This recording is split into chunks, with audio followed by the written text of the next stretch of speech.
Hoy es lunes 29 de enero de 2024.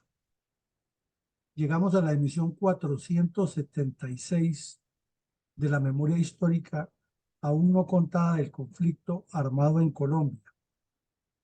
Nos tiene hoy el análisis de un lamentable suceso ocurrido hace 65 años ya, que fue el 31 de diciembre de 1959 en la vereda Monteloro de Tuluá Valle, cuando las cuadrillas que ya andaban mixtas de comunistas y bandoleros liberales encabezados por Chispas entraron de sorpresa a esa vereda al filo del mediodía y asesinaron a 7 personas.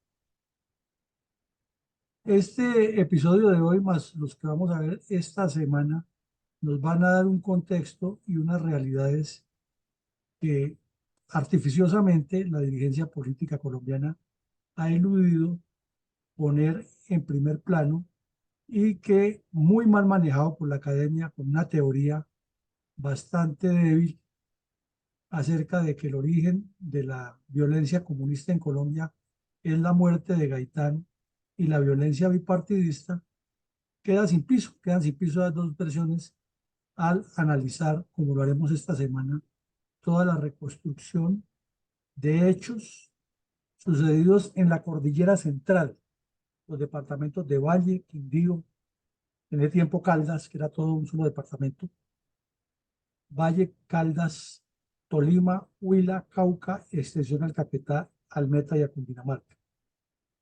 Este tema pues lo hemos reiterado muchísimo en la fundación, en los diferentes periodos, pero esta semana y probablemente las que vienen vamos a profundizar mucho en estos temas de la violencia de los años 60, sobre la cual no se ha escrito la realidad como es y se ha manipulado de manera maniquea con el argumento, repetimos una vez más, que fue la muerte de Gaitán y que fue la violencia entre los dos partidos tradicionales la que originó todo el problema, sin meter en el paquete al Partido Comunista, que es una fuerza principal impulsora de todos estos hechos. Adelante, mi coronel.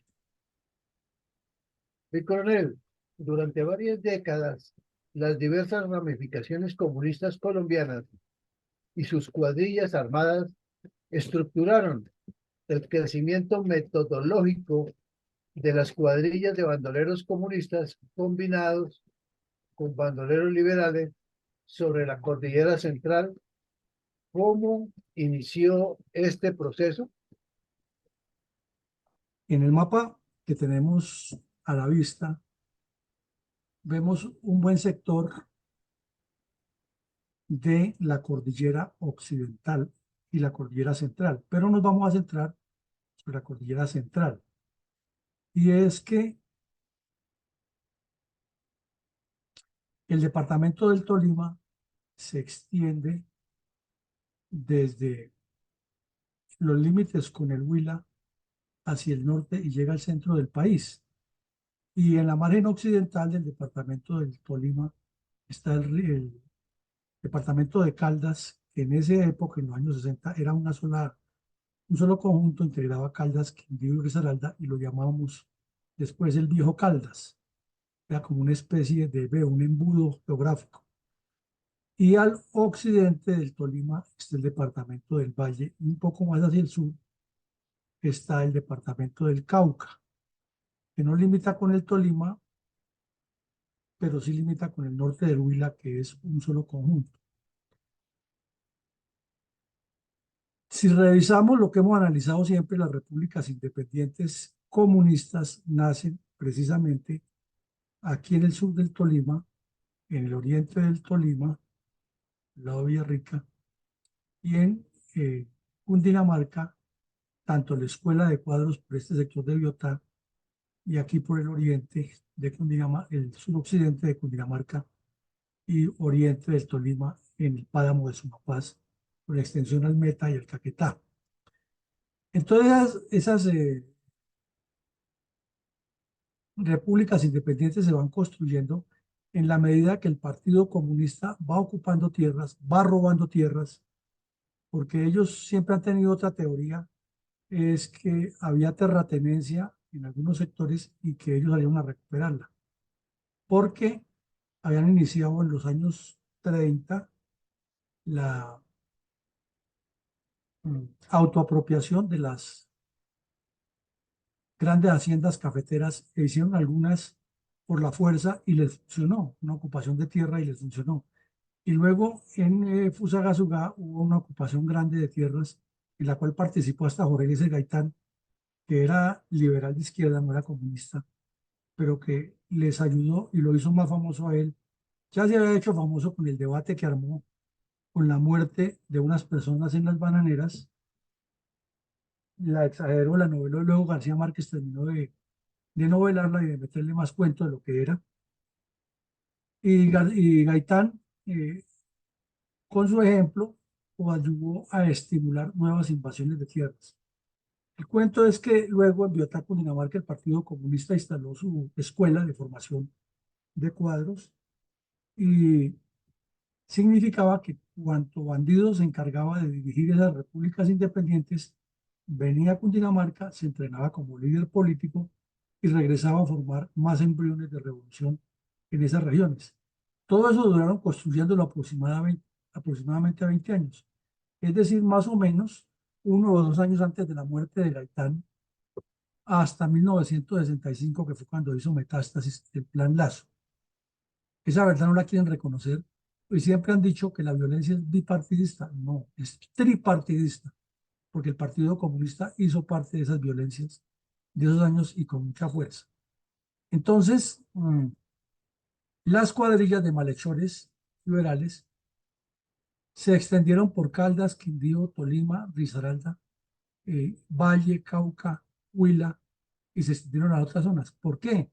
Porque Colombia no es un país industrial. Colombia es un país de vocación agrícola y en esa época con mayor razón. Entonces los grandes cultivos de café estaban en la parte baja de estas cordilleras y les resultaba muy rentable a, a los bandidos venir, depredar, robar, matar, secuestrar, hacer daño y replegarse hacia las partes altas del Nevado del Huila, del Nevado del Ruiz, del Nevado del Tolima, del Nevado de Santa Isabel, y por ese sector moverse y cometer todos los delitos pasando por los diferentes departamentos con una orientación comunista, algunos, y otros con orientación del MRL y de dirigentes del Partido Liberal, que desde luego lo niegan a rajatabla y en su historia jamás lo escribirán, porque son ellos los responsables. Y por otro lado, como muchos de los propietarios de las fincas eran de origen conservador y tenían relación directa con sus votantes, entonces estimulaban la creación de cuadrillas de bandidos llamados pájaros o eh, azulejos que cometían también otra cantidad de crímenes. Y ahí queda el cuadro completo: intereses comunistas, violencia liberal con sesgos izquierdistas y violencia conservadora de respuesta a eso. Entonces, entró en una época en que era el sálvese quien pueda, porque por cualquier razón se mataba, sobre todo para robar tierras, robar posesiones, y son muchísimos los casos que documentó el ejército y que están documentados en los archivos de los juzgados. Desafortunadamente, por ejemplo, en Tuluá, el año antepasado, con las eh, marchas violentas que hicieron contra el señor Duque, los vándalos comunistas y los vándalos en general que estaban ahí en esas protestas le prendieron candela a la Casa de la Justicia y se desaparecieron cientos de expedientes que contenían toda esa verdad histórica. Entonces, en síntesis, esa es la explicación, mi compañero. Mi coronel, podemos ver imágenes de la belleza geográfica de la cordillera central en contraste con la violencia que desataron en esa región los bandoleros liberales y comunistas a partir de finales de la década de 1940. Sí, mi coronel, aquí tenemos 4 en pantalla que son sencillamente extraordinarias. Esta es en la parte baja de la cordillera hacia el sector occidental de la cordillera central, es decir, en los límites entre el norte del valle y el Quindío, una zona supremamente hermosa, sembrada de café y con una potencialidad increíble porque se recogen cosechas, se renuevan las plantaciones, como lo saben hacer los campesinos de la región, y es supremamente rica la producción de café. Y para esa época, pues era el renglón número uno de exportación de Colombia y desde luego foco de atracción de los bandidos para ir a extorsionar a los propietarios y para que los propietarios también se armaran. Y ahí tenemos las violencias y para robarse estas tierras. Entonces, algunas o muchas de estas propiedades fueron expoliadas durante esa época en lo que los especialistas llamaron la violencia económica y de lo cual el general Ruiz Novoa fue muy reiterativo ante los medios y en el Congreso de la República. Esta foto es en Sevilla, Valle, al oriente de Sevilla, donde está uno de los páramos que tenemos en Colombia, y se ve la belleza de esta laguna, que es una de las que irriga los cursos de agua que descienden y aumentan el cauce del río Cauca. Y este es el Valle del Cocora, impresionantemente sembrado de plantas de la famosa palma de la cera, que es uno de nuestros símbolos nacionales, que está también al occidente de la cordillera. Y esta, pues muy conocida por todos, una de las tantas postales que hay de los cultivos en el Valle del Cauca, entre las cordilleras central y occidental, sobre la amplia zona donde cruza el río Cauca. Entonces son 4 fotos que hemos escogido al azar para ver la belleza impresionante y eso que nos faltaron fotos del otro lado de la cordillera, es decir, hacia el oriente de la cordillera central, donde están los departamentos de Huila y Tolima, que tiene otros paisajes similares o más bellos todavía que estos. Y sin embargo, como usted lo nota en la pregunta, mi coronel, el contraste con tanta belleza y tanta riqueza natural, con tanta potencialidad, sumido en una violencia como la que vamos a estudiar esta semana y las subsiguientes, eh, producida por los grupos armados ilegales de una manera aterradora. Hoy vamos a tocar un caso principal y algunos casos tangenciales y nos deja pensando cómo es posible que un país con toda esta riqueza, la gente se mate de esa manera tan atroz y haya tanto bandolerismo y tanta violencia y no desde la dirigencia política impulso al desarrollo de la educación para aprovechar toda la riqueza que nos da la naturaleza en esta región. Mi coronel, ¿cuál es la radiografía de la violencia en Colombia en 1960? Especialmente sobre los departamentos de Valle, Tolima, Viejo Caldas, Cauca y Huila, con extensiones a los del Meta y Caquetá sobre la cordillera oriental. Es extensa, es densa, es amplia y con un cúmulo de información que no es tan fácil de digerir en 4 o 5 minutos, pero trataremos de hacerlo. Sobre Colombia había caído una desgracia, que fue la violencia de los años 50, también instigada por los 3 partidos. No era bipartidista, no era tripartidista. Los comunistas venían también armando su bloque de violencia y desde esa época ya andaban buscando alianzas de violencia con los liberales que ya las habían obtenido en el gobierno de López Pumarejo y de Santos en las urnas, en los sindicatos y en las reclamaciones de los obreros. Ahora faltaba llevarlas a la violencia asidua que había en el país y la llevaron muy rápido.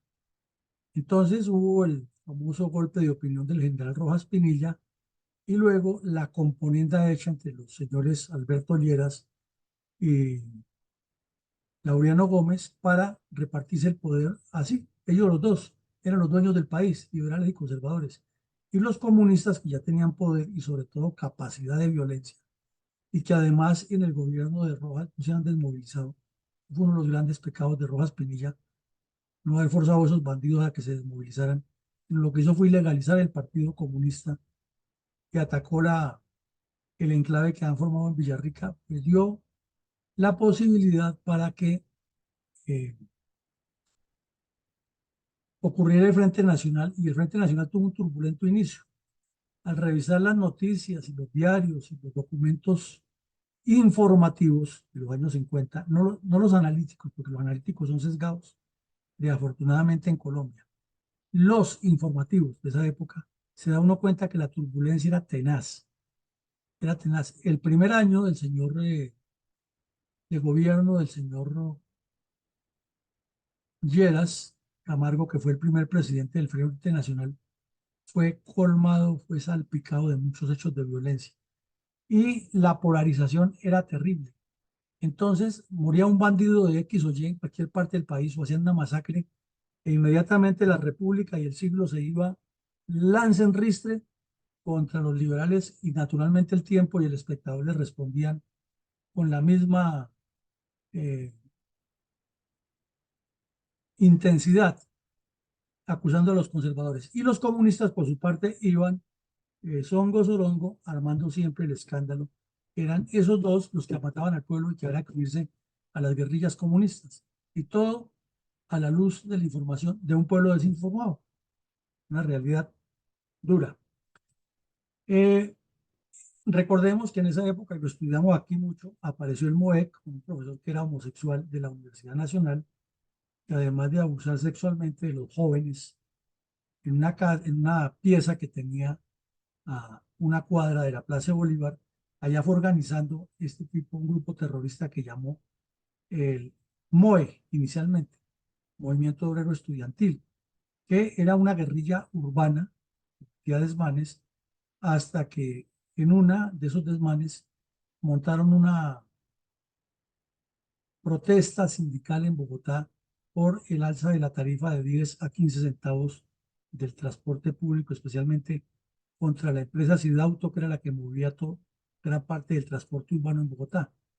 Incendiaron un vehículo y luego, o unos vehículos, y luego atacaron a la Policía Nacional, que ha llegado, todas las tardes llegaba en un bus, los policías a colocarse ahí en la plaza, ya que el ejército no podía salir a la calle porque estaba recién terminada el gobierno de Rojas, y los políticos corruptos, como siempre, por temor a que el ejército les volviera a quitar toda esa ganancia que han obtenido en el Congreso de la República, lograron que se prohibiera la salida del ejército a las calles.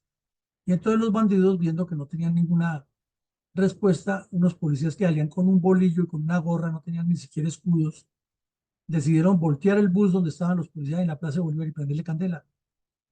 Entonces, obviamente ya reaccionó el señor Lleras, que era muy hablador, y los bandidos tuvieron que replegarse y se replegaron hacia el Valle y hacia Urabá, donde ya tenían contactos con el Partido Comunista, y formaron el MOEC, que era Movimiento Obrero Estudiantil Campesino y Guerrilla ya. Y de ahí uno de los más conocidos fue Pedro Brincos, el otro fue Tulio Bayer. Era un bandido, un tipo que ha sido médico en Manizales y le dio por volverse guerrillero. Y el general Valencia Tovar se encargó de convertirlo casi en una leyenda nacional. Era un bandido común y corriente, no tenía nada de especial. Sobre todo en el Bichada, donde fue a terminar, y el Batallón Colombia, donde fueron muy distinguidos los generales Ruiz, que fue director de ACORE hace poco tiempo, y Bedoya Pizarro, que eran subtenientes del Batallón Colombia, se hicieron conocidos para el país en las operaciones contra ese grupo. Los comunistas aprovecharon también otro elemento, y es que como no los metieron en el Pacto Nacional, el Frente Nacional, sino que, aunque les restauraron la personalidad jurídica que se le había quitado Rojas Pinilla, no les dieron juego en la repartija de poder, entonces se dedicaron a hacer terrorismo, lo que saben hacer. O sea, si les hubieran dado juego de poder, también habían hecho terrorismo. Pero aquí aprovecharon con una justificación. Y el Pasquín, semanario Voz, que ha venido reproduciendo en Internet casi todas sus ediciones anteriores, es la prueba fehaciente de lo que hacían. Pero nadie profundiza en eso. Y el señor Alfonso López Miquelsen, otro politiquero corrupto y descompuesto, los que mal gobernaba Colombia, aprovechó y dijo que él era liberal, pero que estaba en contra del Frente Nacional, entonces que él fundaba su propio partido, el MRL, pura politiquería barata. Pero sí le hizo un daño terrible al país, fue que se alió con los comunistas y Juan de la Cruz Varela terminó de representante a la Cámara en Cundinamarca. Y Juan de la Cruz Varela era un viejito terrorista, el jefe de todas las cuadrillas de bandidos en Cundinamarca, al sur de Cundinamarca, sobre el páramo de Chimopaz y el oriente del Tolima. Y ahora en la Universidad Nacional y en muchos eventos lo presentan como un gran líder campesino y ocultan todos los crímenes que cometió, que ya los vimos aquí en estos espacios académicos. De remate, era dentro de la juventud el espejo de la Revolución Cubana.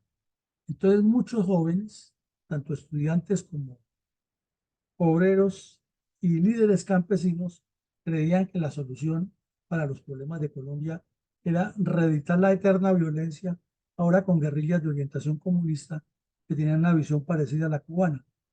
Y como si fuera poco, en Argelia estaban en las luchas contra Francia.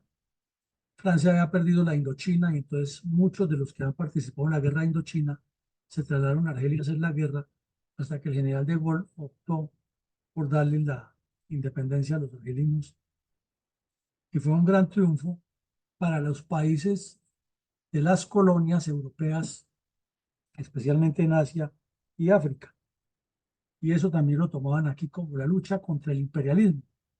Entonces, como los comunistas desde la Unión Soviética le cambiaron el, el enfoque al imperialismo, ahora lo trasladaron hacia Estados Unidos y todavía hay que luchar contra el imperialismo yanqui en Latinoamérica y las guerrillas colombianas tenían que ser como las de Guatemala, las de Argentina, Bolivia, Chile, Uruguay, Perú, Salvador, Nicaragua, República Dominicana. En todo el continente se extendió ese mar rojo de crimen y la Unión Soviética le financió a la dictadura cubana que enviara terroristas por medio de sus embajadas de esos países.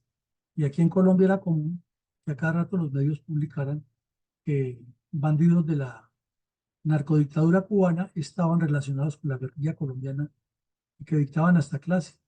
Una vez fue capturado un miembro de la embajada cubana aquí en Bogotá, en el barrio Santa Fe, en una vivienda de esas grandes de solar amplio, dictando instrucción de cómo armar explosivos a unos terroristas urbanos del MOEC. Y desde luego el cambio que tuvo China, que comenzó a presionar que la reconocieran y además apareció con armas atómicas y Mao Zedong descabezando gente sin compasión en China y promoviendo también guerrillas comunistas en varias partes del mundo, incidió en Colombia.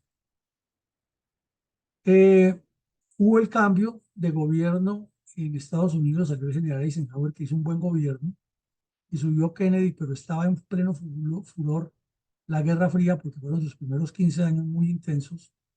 Recordemos la crisis de Berlín y todo eso se reflejaba aquí. Entonces el señor Kennedy, que ganó, propuso el programa de la Alianza para el Progreso en Latinoamérica. La Policía Nacional por fin logró el Ministerio de Defensa meterla dentro del Ministerio de Defensa, acá la del Ministerio del Interior o de Gobierno que llamaba en el tiempo, para que no fuera politizada, sino como una cuarta fuerza armada. Y mejoró su capacidad operacional y se fue despolitizando, pero eso no era tan fácil, porque era un daño que venía desde mucho tiempo atrás y fue un proceso que poco a poco lo vimos y mejoró en la capacidad operacional e hizo durante esa época operaciones muy importantes contra los grupos de bandoleros, pero también tuvo muchos problemas de desmanes y desmadres porque no estaba bien reglamentada la carrera de policía y sobre todo porque el nivel cultural era casi mínimo en muchos de los agentes, no en los oficiales, que ya desde los años 40 tenían una escuela que la había formado inclusive el ejército, que es la escuela que queda en Musú, aquí en Bogotá, en el barrio Venecia.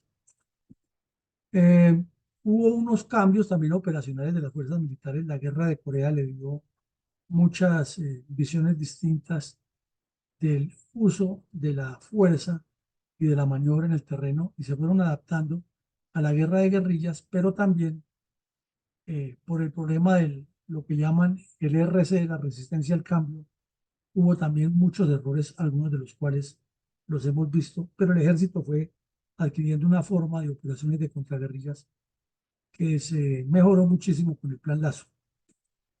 Eso sería un bosqueo muy general de la radiografía, que son muchos más aspectos, porque está metida la relación de las guerrillas comunistas con las liberales, la politiquería del señor Lleras Camargo, los intereses de los conservadores en las regiones, la violencia comunista. Por eso decíamos que en breves minutos es imposible hacer una radiografía completa de lo que ocurría al inicio de 1960.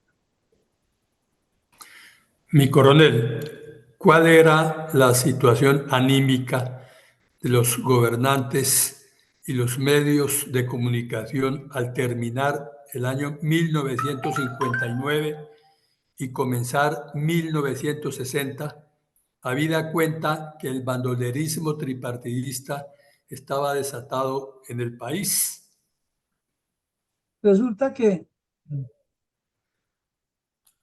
cuando la Junta Militar le entregó el gobierno al señor Lleras Camargo, ya la violencia estaba desbordada en el país, sobre todo por la presión comunista y de liberales de izquierda. Entonces subió Lleras Camargo al poder y lo primero que hizo fue nombrar una comisión que nunca nadie supo para qué sirvió ni qué fue lo que hizo esa comisión. Pero sí, el cura Guzmán fue el que sacó mayor ventaja de eso, además porque se enriqueció con el libro que escribió a tres manos, a seis manos mejor, con Fals Borda y con otro señor que se llamó La violencia en Colombia. Pero la comisión que nombró el señor Lleras Camargo tenía hasta un general del ejército, el general Caicedo, y los enviaron por todo el país a que hablaran con los distintos actores para aclimatar la paz. Y lo cierto es que el cura Guzmán, que era el párroco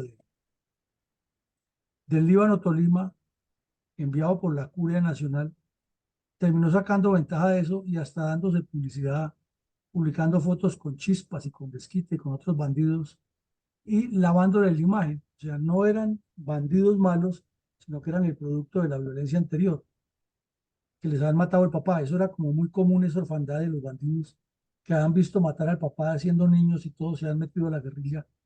Eso fue una realidad, las guerrillas de la época. Entonces, mm, hubo en el año 58 aproximadamente 8.000 capturas de forajidos relacionados con distintos delitos directos o indirectamente conectados con la violencia política. Y más o menos 4.000 capturados. Imaginen cómo está el país descompuesto. Y la dirigencia, para el año 59, el 30 de diciembre, el 31 de diciembre, mejor, esta es una foto tomada del periódico El Tiempo de ese día, 31 de diciembre de 59. El jefe de orden público, que era un cargo que existía en el Ministerio de Gobierno, se llamaba Manuel Carvajalino, presentó un balance optimista, que la violencia había disminuido el 50% en el año 59 porque no había habido sino 4.243 bandidos capturados y apenas 2.217 el número de víctimas causadas por 2.127 el número de víctimas causadas por los bandidos en las diferentes regiones. O sea, uno se pone a pensar si optimismo era cierto, era manejo de la situación tensa que había entre liberales y conservadores, porque no se había afincado bien el Frente Nacional y no se sabía si iban a cumplir o no. Era propaganda para el señor Lleras Camargo, en lo cual son expertos los políticos, o era la realidad de lo que pasaba en el país. Pues como vamos a ver los hechos, todas estas semanas subsiguientes, nos vamos a dar cuenta que era más bien como un acto de propaganda.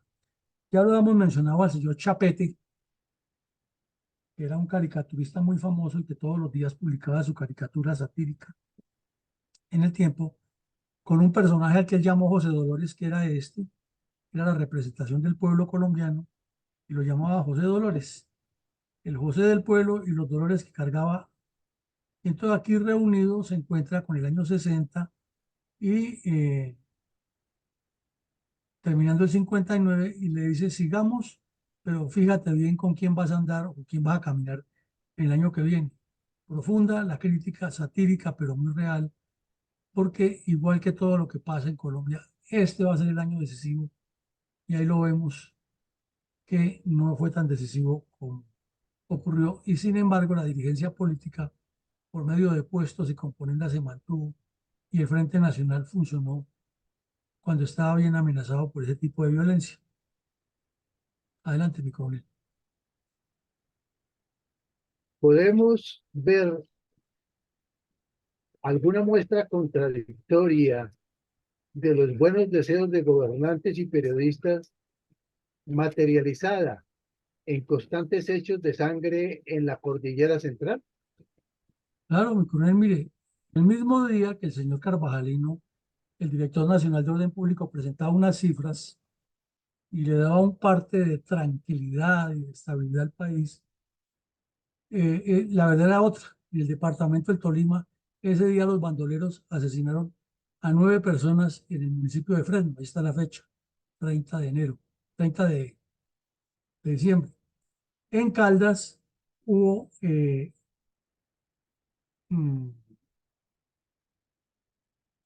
la captura de un bandido que se llamaba Elías Salazar Henao, autor material de 2 masacres que había perpetrado en Pácora una semana antes, o sea, ni siquiera una semana antes, menos de una semana antes, entre el 24 y el 25 de diciembre.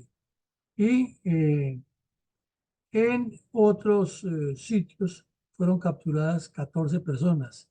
Y en Belén de Umbría, el ejército capturó a otro bandido muy conocido que era Miguel López, que había asesinado en Balboa Valle a a varias personas.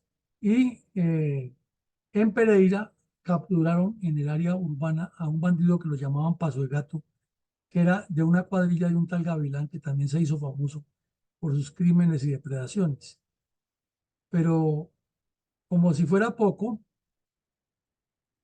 la preocupación resulta que Rusia o la Unión Soviética y Estados Unidos andaban en el cuento del desarme nuclear y la famosa convivencia pacífica de Nikita Khrushchev y los acercamientos que tuvieron con el general Eisenhower, que estaba próximo a entregar el poder, para distender las tensiones muy fuertes de los primeros 15 años de la Guerra Fría.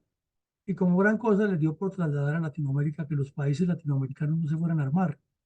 Y por medio de la Junta Interamericana de Defensa, le dieron instrucciones a los ejércitos del continente.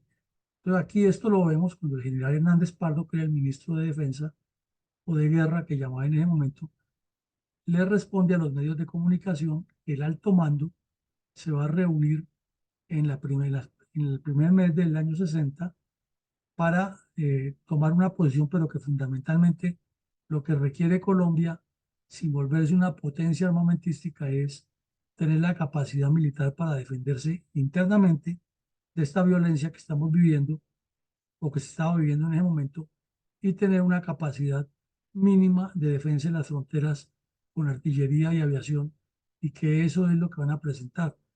Entonces, eso fue un debate largo, al fin no terminó en nada, porque luego llegó eh, la ayuda militar de Estados Unidos, pero nos indica toda esa dicotomía que ha habido en Colombia en el manejo del orden público. Vemos 3 eventos distintos, ¿no? Los intereses de los políticos diciendo que todo mejoró, que es una machera, la realidad que está viviendo la gente en las regiones y los intereses de las potencias buscando sacar ventajas y mantener los controles en sus negociaciones y repartijas del poder en el mundo. Y, y en el caso nuestro, la gente sin quien la oriente, porque cada interés es excluyente. Mi ¿Verdad? coronel, ¿por qué las Fuerzas Armadas presentaron un memorando acerca de las necesidades militares a la Junta Interamericana de Defensa en Washington.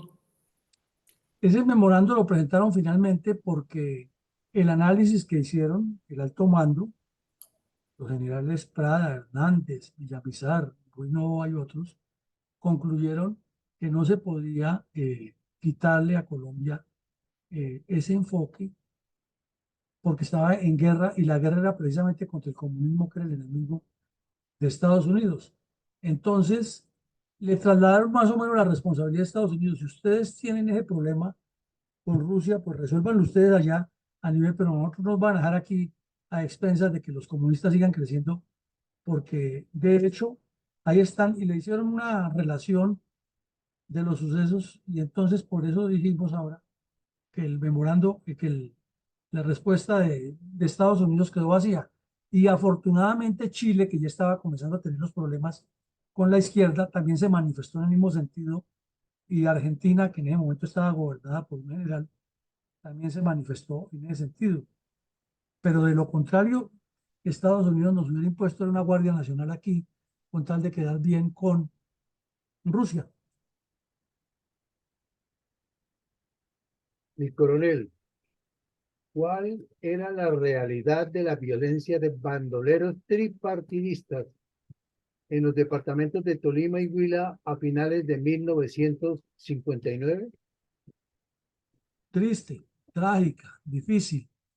Y resulta que en ese mismo periódico, ese mismo día, en contraste, para ver cómo son las cosas, entrevistaron al gobernador del Huila y presentó que el departamento estaba, mejor dicho, ahora sí pacificado, que ya no había bandas criminales.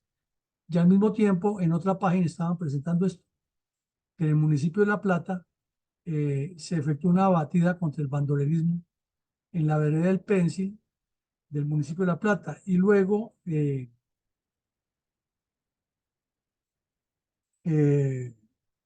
había habido una presencia fuerte de otros bandidos que lo llamaban el Capitán Resortes, el Gringo y Aristóbulo, y que en Gigante fueron capturados 5 bandileros, todos armados con fusiles. Entonces, uno dice, ¿cómo un gobernador da un informe tan tranquilizante cuando en realidad tiene el rancho ardiendo al lado? Pero es lo que pasaba, es lo que se veía.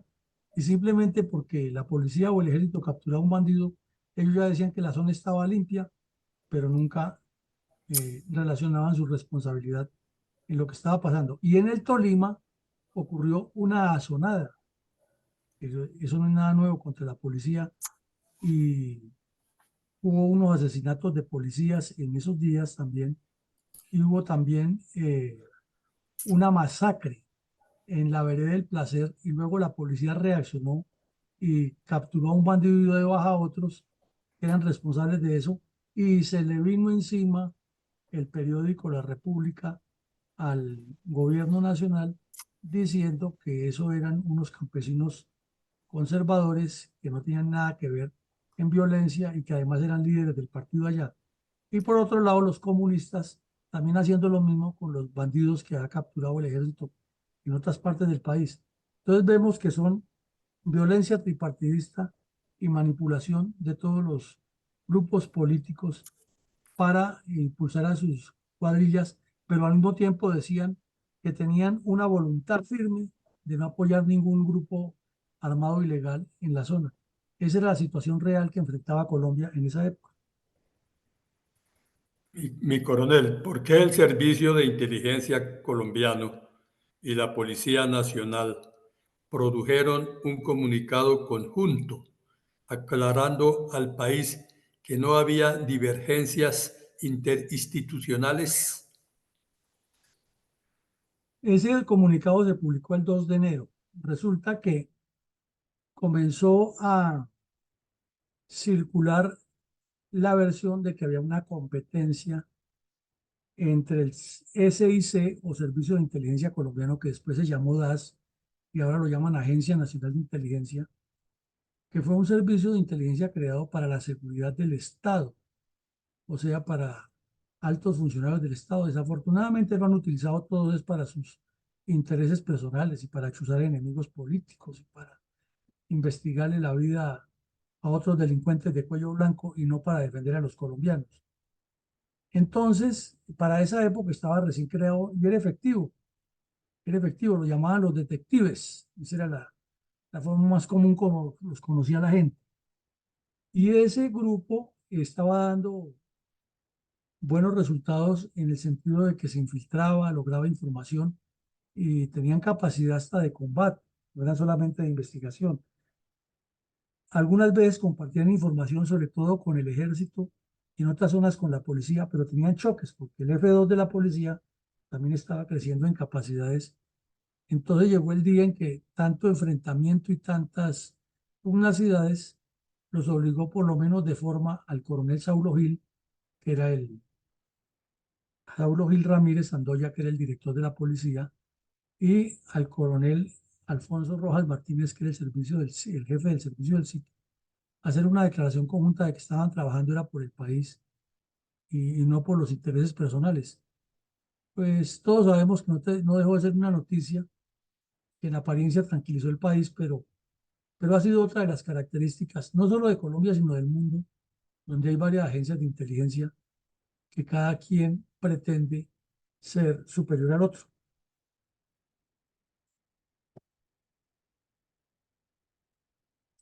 Adelante, mi coronel. Mi coronel, ¿por qué la masacre perpetrada por la cuadrilla de Teófilo Rojas Barón, alias Chispas, y unos bandoleros comunistas el 31 de diciembre de 1959 en la vereda Monteloro del municipio de Tuluá, Valle del Cauca, se vino a conocer en el país solamente hasta el 2 de enero de 1960? Por varias razones, mi coronel. Los periódicos no trabajaban o no publicaban, creo que todavía lo hacen, no publican edición el 1 de enero. La radio era más regional que nacional, pues. La que tenía cobertura nacional era Radio Nacional y Caracol, RCN y Todelar, que eran las cadenas radiales que tenían cobertura nacional, dependían de los envíos por cable de unas conexiones que hacían por radioteléfonos y sus corresponsales estaban ahí en las capitales. Entonces, como esto ocurre en Tuluá, pues hasta que llega la información a Cali, hasta que se verifica, hasta que la policía envía gente a verificar, hasta que aparecen los deudos de los muertos, es un proceso. Y además un 1 de enero, cuando todo el mundo amanece en Guayabao, pues no era muy fluida la información. Entonces se publicó de manera muy general que habían asesinado 8 campesinos, que ha sido una cuadrilla que han llegado disfrazados de policías y de militares con armas de fuego y que había salido una comisión de la policía hacia allá, pero que al cierre de la edición, o sea, lo que enviaba un señor de apellido Castro, que era el corresponsal, vía Telex, porque así funcionaba, no se tenía la información de qué había pasado y estaban esperando el regreso de los policías de ese sitio. Esa es la razón. Mi coronel, ¿cómo resumieron los medios de comunicación la masacre perpetrada por la cuadrilla de Teófilo Rojas Barón, alias Chispas, y unos bandoleros comunistas el 31 de diciembre de 1959 en la vereda Monteloro del municipio de Tuluá, Valle del Cauca, y otros hechos de sangre ocurridos a comienzos de enero de 1960 en la Cordillera Central? Pues, mi coronel, lo que estamos viendo en pantalla nos lo dice todo, ¿no? Vemos que aquí ya el periódico El Tiempo da una información más concreta, que también la dieron así por la radio, y dice que los hechos ocurrieron en el corregimiento de Monteloro en horas del mediodía del 31 de diciembre y en la mañana del 1 de enero, eh, que cerca de las 12:30 vieron llegar hasta la finca Los Alpes a un grupo de 40 a 60 bandidos con uniforme que iban disfrazados de policías y soldados con ametralladoras y otras armas de largo alcance, y que luego de separar a los hombres y mujeres y niños, asesinaron a Campo Elías Isa, de 35 años, y José del Carmen Puentes, de 25, quienes se encontraron almorzando. Y luego fueron a la propiedad de Julio Velázquez, de 30 años de edad, también lo asesinaron, y en la mañana del 1 de enero el grupo apareció nuevamente en la vereda El Brillante, Las Mirlas y El Retiro, y asesinaron a Alfonso Gaitán, Pastor Vallejo, Joaquín Ortiz, y que luego se desaparecieron por las montañas en dirección hacia el Tolima, y que los cadáveres pues, fueron llevados hasta Tuluá por los propios campesinos. Uno supone, como se veía en esa época, las fotos que publicaban los medios, de colocados sobre mulas, amarrados de pies y manos, así lo llevaban desde las veredas hasta los pueblos, y ahí en los pueblos comenzaban o que la alcaldía les regalara para el cajón, o que algún samaritano del comercio regalara un cajón para enterrarlos. Eso ocurría muchísimo. Y al mismo tiempo publica que en Balboa, Salento y Caldas hubo una cantidad de muertos también por parte de otras cuadrillas de bandidos, y resalta en uno de sus apartes que hubo 12 muertes violentas entre el 31 de enero y el 31 de diciembre y el 3 de enero en Caldas, y describe cada uno de los hechos, y todos por el estilo de la aparición de bandidos armados disfrazados de militares o policía, asesinando gente en distintas veredas o en los cascos urbanos, y todos por razones políticas o para robarles las fincas o para desterrarlos de la región a sus familiares. Ese es un cuadro que nos presenta lo que apenas ocurría comenzando el año 60, que según el gobierno nacional y los gobiernos departamentales, como dice el Pío Valderrama, todo bien, todo bien. Y coronel, tenemos más datos acerca de la realidad de la violencia política instigada por los tres directorios, liberal, conservador y comunista, a comienzos de 1960. Claro, mi coronel, ya para el día 4 de enero publicaron los medios lo que ha ocurrido en el Placer con la sonada que hicieron la policía. Y el periódico El Tiempo lo llamó genocidio, así. Fueron detenidos 21 bandoleros. Imagínense ustedes cómo andaba esa región. Y relata que el día 3, o sea, el periódico ha publicado unas cifras, y hasta el 3, y el día 4 publican que en el 3 hubo 17 víctimas en Caldas y Valle, y dan los nombres de los muertos y también las capturas de los bandidos en Valle, Caldas y Tolima. Pero de remate, el mismo día, el periódico resalta que la cárcel de Armenia, o que de la cárcel de Armenia, que ha sido construida exclusivamente para detener este tipo de bandidos, se había escapado este bandido, Jair Giraldo, que era uno de los bandidos conservadores de la región, que estaba a buen recaudo por los crímenes que ha cometido, y que se escapó, y todo indicaba que era por corrupción de la Guardia Penitenciaria, y se escapó. Y luego volvieron a capturar hasta que el ejército después lo dio de baja en un combate posterior, pero de ese caso hablaremos en otro evento. Lo cierto es que vemos que hubo capturas de muchos bandidos, total 21, en un solo día, y que hubo una gran cantidad de muertos, 17 en un solo día también, el mismo día que se volvió este bandido de la cárcel en otra ciudad, pero también de la misma región, en Armenia. Entonces, mientras en los municipios de Caldas y Valle ocurrían eso, y se aclaraba qué era lo que había ocurrido en el Placer, en el Tolima, donde los conservadores decían que ha sido la muerte de unos líderes conservadores, echándole pullas al gobierno, la situación se iba poniendo cada vez más grave, y eso originó que se creara el Comando Especial del Tolima, del cual hablaremos esta semana. Y la fuga de este bandido de la cárcel indica las dificultades que había, y el gobernador salió con lágrimas de cocodrilo por ante los medios diciendo que él estaba tan triste por eso que estaba pensando casi que iba a renunciar, porque era increíble que se les hubiera volado. Y luego hubo 4 detenidos en la fuga del bandido y bla, bla, bla, bla, bla, bla, pero de ahí no pasó nada. Ese es el cuadro triste de lo que pasaba en un día normal en esa época en Colombia. Mi coronel, podríamos tener algunas reflexiones para nuestra audiencia acerca de la masacre perpetrada por la cuadrilla, perdón, de Teófilo Rojas Barón alias Chispas y unos bandoleros comunistas el 31 de diciembre de 1959 en la vereda Monteloro del municipio de Tuluá, Valle del Cauca, y la realidad que se vivía con la violencia tripartista en la cordillera central al inicio de 1960?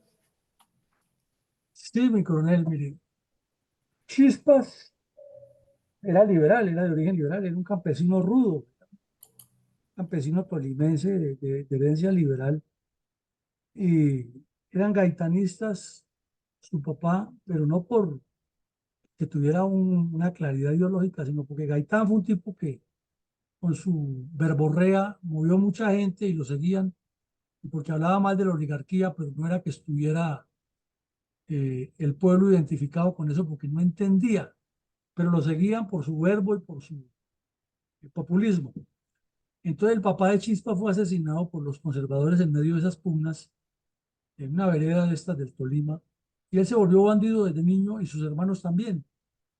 Entonces, él comenzó a tener cercanía con los grupos comunistas que se fueron acercando a los gaitanistas, y él prácticamente encabeza ese viraje que va dando unas guerrillas liberales en comunistas en el Valle del Cauca, el Tolima y el Pío Caldas. ¿Por qué? Porque resultó ser un hombre muy inteligente, a pesar de que era muy letrado, tenía liderazgo, tenía capacidad de orientar, daba ejemplo y logró tener más o menos 500 bandidos en toda esa región de la cordillera bajo su dirección, pero claro, cada cuadrilla actuaba independientemente, solo que le rendía cuentas a él y que era el que dirigía las cosas. Entonces los comunistas muy hábiles lo localizaron y dijeron, este es el que tenemos que localizar. Pero él tenía problemas porque por su bajo nivel cultural y su eh, poder que fue adquiriendo, entonces ya comenzó a pelear con los mismos liberales. No la iba mucho con Sangre Negra, que también era liberal. Otros decían que era conservador, no. Sangre Negra era liberal. Y tenía la guerra a muerte marcada con Efraín González, que ha sido suboficial del ejército, y se había volado en el Quindío con un grupo, o se ha integrado a un grupo de conservadores, de guerrillas conservadoras. Entonces estaban, los dos se anunciaban que se iban a matar, pero nunca se buscaban para matarse. Eso sí mataban a todo el que tenían información que había colaborado con uno o con otro. Lo cierto es que ahí las guerrillas liberales, que ya habían iniciado años antes, lógico, en el sur del Tolima con la familia de Tirofijo, en el Davis, en los años 50, también la misma pelea. Entonces fueron girando hacia un lado hacia el otro y fueron teniendo enfrentamientos con los liberales que habían quedado de la primera guerra entre comunistas y liberales, que llamaban los limpios. Entonces Chispas por eso asesinaba sin piedad a liberales, conservadores, el que fuera, porque consideraba que eran sus enemigos, y cuanto renegado bandido renegado quería unirse, los recibía, y como todo delincuente les ponía pruebas de fuego, y si le cumplían, lo integraba a sus cuadrillas, que eran dirigidas por los hermanos de él o por familiares. En segunda medida, el Partido Comunista aprovechó eso para irlos ideologizando, quitarle la mentalidad bandoleril per se, e irlos metiendo dentro de la idea de organizar las masas con política comunista. Pero era un proceso, porque los bandidos comunistas de la época también eran bandoleros netos, eran practicantes de barbarie. Sin embargo, el señor Gilberto Vieira viajaba por todo el país a reunirse con ellos y enviaba delegados a hacer los cursos, y los traían a Biotá y los orientaban y volvían y los reenviaban, y les fueron dando un contenido ideológico, y en eso jugó un papel muy importante el Comité Central del Partido Comunista. Mientras tanto, el Partido Comunista, que sí sabía lo que quería, buscaba era atraer esa masa para irla ideologizando y fue construyendo progresivamente las repúblicas independientes que venían en edificación desde inicios de los años 50. Luego tomaron como referencia todos, liberales y conservadores, ya la cordillera central, no como el eje del sitio de esconderse, sino como el eje de despliegue hacia la toma del poder. Es un cambio interesante porque al principio es por la ubicación de las fincas y por la riqueza que ahí se mueve, que ellos aprovechan eso. Pero cuando se dan cuenta, sobre todo los liberales de izquierda, que unidos con los comunistas pueden llegar a la toma del poder, entonces le ven otra connotación a esa cordillera y le dan un significado político a su acción criminal.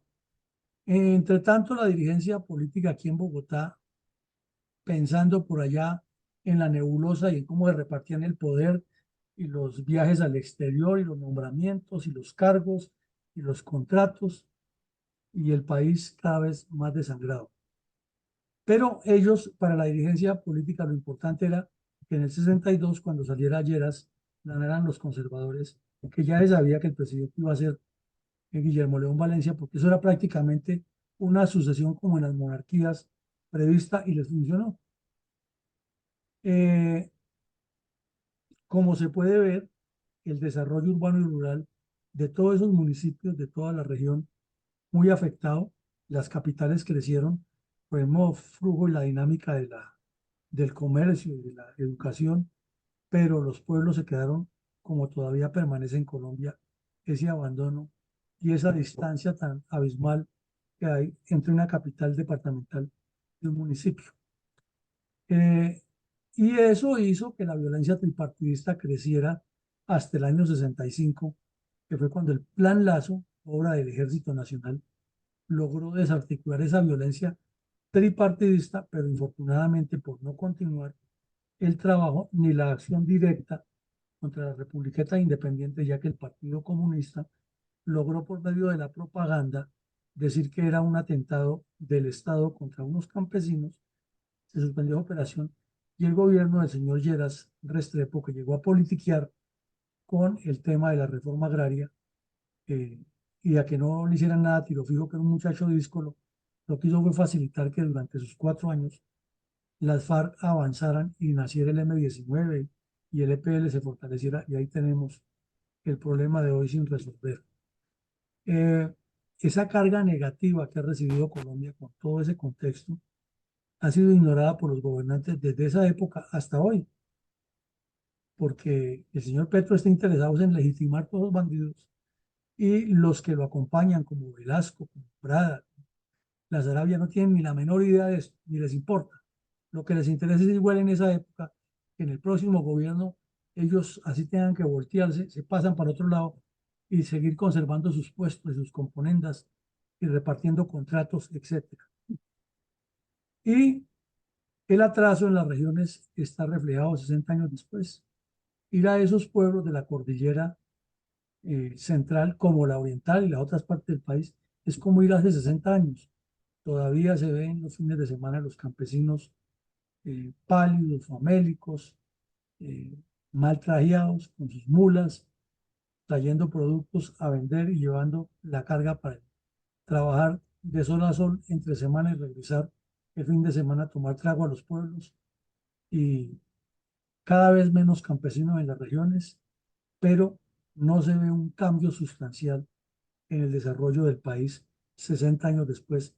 Y las guerrillas ahí metidas, o sea que no se ha cambiado nada porque no se aplicó el plan de desarrollo ni porque la dirigencia política, eh, consciente de que la violencia está ya naciendo en el campo, ha tenido una visión distinta de cambio ni en las universidades, donde los instigan con ideología, ni en el campo, donde está la práctica del reclutamiento de jóvenes para la violencia. Entonces pasamos a las conclusiones de mi coronel Alarcón. Muchas gracias, mi coronel. El día de hoy, mi titular es Diferencias o coincidencias de bandolero, guerrillero, terrorista, asesino, etcétera, etcétera, etcétera. Investigando acerca de ese inicio comunista de la violencia, o sea, ya hace más de 60 años, se encuentra uno con más de lo mismo, pero la habilidad de estos izquierdosos nos deja entrever en la Internet y otros textos enciclopédicos que aún se persiste en la idea de el bipartidismo político, cuando la realidad es un tripartidismo, lo que se vivió y se vive en la actualidad. Pues recordemos que se cuenta con la clandestinidad y negativa aceptación de la realidad del Partido Comunista Clandestino de Colombia. Bandoleros como el mencionado hoy, Teófilo Rojas Barón, alias Chispa, nos deja ver que se la pasaban de tolda en tolda, y así vivían muchos otros, al igual que hoy, donde indistintamente estuvieron con Pablo Escobar, luego con las FARC, el M-19 o el ELN, por mencionar solo algunos. Otra prueba fehaciente es que en esa época se identificaban como comunes, tal y como lo están hoy reconociendo. Ahora sí, sin vergüenza alguna, que lo que vemos en sus actuaciones son idénticas las de toda su vida. Para el tiempo del bandolerismo inicial, perfectamente se podían identificar un tiempo con los liberales, otro con los conservadores y también con los comunistas, dominando campos y donde existían dificultades propias de la falta de movilidad y conocimiento del área para ejército y policía. Con estas apreciaciones, mi comentario de hoy hace relación a que seguimos en las mismas. Nada ha cambiado. Se siguen identificando como tal, al punto que perfectamente podemos decir que el calificativo de bandolero, definido como asaltante, asesino, torturador, salteador, saqueadores de fincas y parcelas, generadores de odio, descuartizadores, bandidos, siempre utilizando el bosque y el monte para camuflarse y furtivamente estar al acecho de campesinos y trabajadores que buscan tierritas para cultivar y poder ser el sustento de sus familias. Entonces hoy decimos guerrilleros, que para el caso hacen lo mismo y fueron perfeccionando su accionar con acciones terroristas que infunden miedo en toda la población. Finalmente, le combinamos estos calificativos con la entrega que le dieron al narcotráfico y nos queda el de narcoterroristas, o sea, lo mismo que antes, pero con la gasolina propia del narcotráfico.